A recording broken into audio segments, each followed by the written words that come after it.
আজ বানিয়ে দেখাবো পাকা আমের লাড্ডু। তার জন্য নিয়ে নিচ্ছি একটি গ্রাইন্ডিং জারের মধ্যে একটি পাকা আমের পাল্প, তার সঙ্গে দিয়ে দিচ্ছি ছোট দুটো এলাচের দানা, দিয়ে দিচ্ছি স্বাদ মতো চিনি, দিচ্ছি এখানে 1/4 কাপ পরিমাণ গুঁড়ো দুধ, সামান্য পরিমাণ ফুড কালার দিয়ে একটি পেস্ট বানিয়ে নিলাম।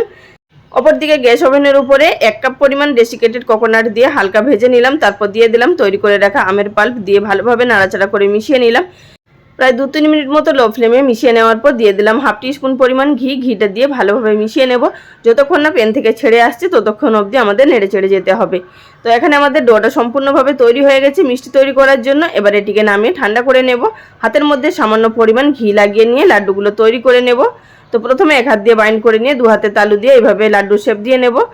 একই রকমভাবে সবগুলো নাড়ু তৈরি করে নেওয়ার পর অপরদিকে একটি বাটির মধ্যে কিছুটা পরিমাণ শুকনো নারকেলের গুঁড়ো নিয়েছি। তার মধ্যে একটুখানি কোটিং করে নিলে দেখতে ভীষণ সুন্দর হয়। আপনারা না চাইলে নাও করতে পারেন। উপর থেকে কিছুটা পরিমাণ পেস্তা কুচি দিয়ে গার্নিশিং করে নিলে